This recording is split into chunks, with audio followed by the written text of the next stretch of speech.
My epiphany for the week was PerStandards in the layer. When you go to the help files and look at the customized drafting standard, there are some references to customizing the drafting standard, being able to make those changes, apply the layers,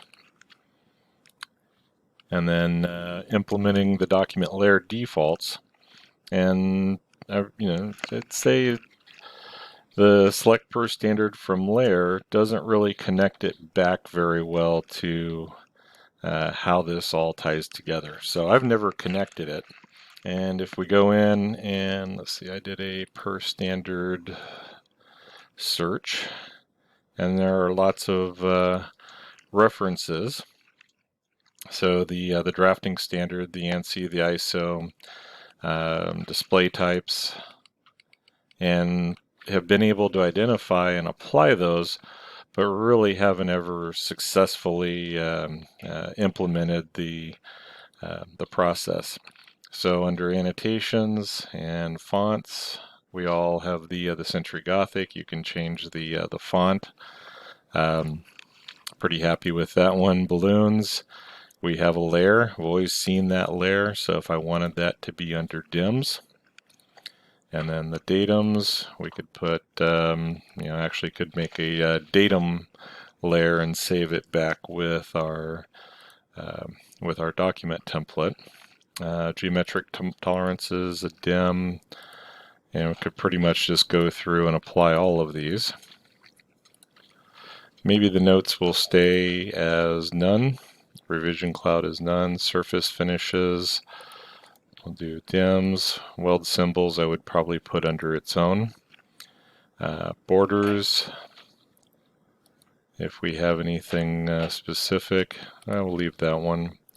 And then under the dimensions, right, so at the top level, the font, angles,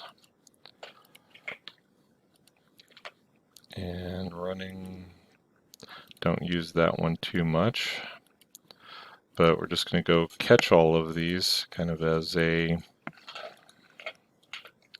casting a wide net.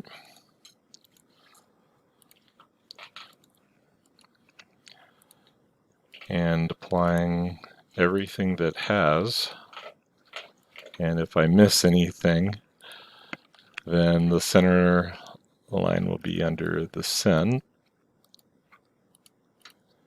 and we can go back to the drafting standard. So this is an ISO modified, and for this to work, from if I lose it between sessions, I don't want to have to do that again. I'm going to save the ISO to a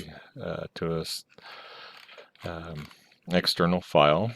So if I put it in my system, and I'm fond of naming everything mine now, so my ISO modified, so that I can get back to it if it comes down to losing some of those. So the test is under the layers to go to PerStandard, and let's just go ahead on the drawing sheet, since that is, I shouldn't have to save this to the sheet format or to the document template. We'll just go to drawing and figure out what I'm looking for here. There we go, model view. And I'll browse to one of our existing projects. So let's just bring in the C block, for instance, and create multiple views. Assign those. We'll turn off the origins. All right, so the center came in, and the center marks PerStandard were magenta. And then when I go to dimensions, smart dimension, it's on the selected item, but as I go through and pick those are going to show up in the layer and the color that I previously picked. So if I go to other, it shows dims, it was applied. And if I wanted to change any of the descriptions, M12 by 1.5 through hole. Oh, got that same one.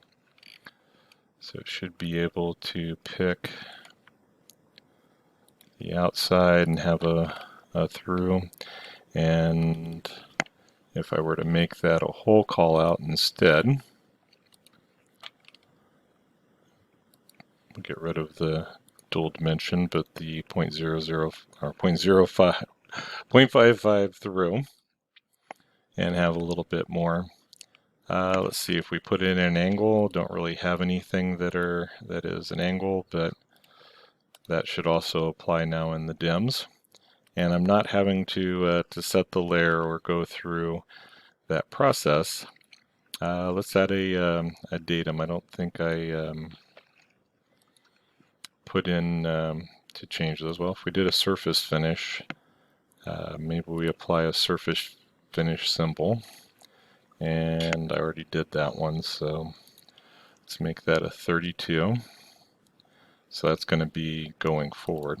So let's double click on, I need a 16 finish, and we'll just leave it at that.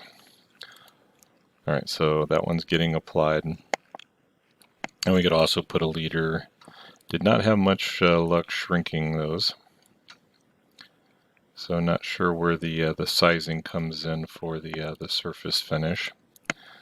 Let's go to a datum. I think that was the one that I left. So if I was to apply it,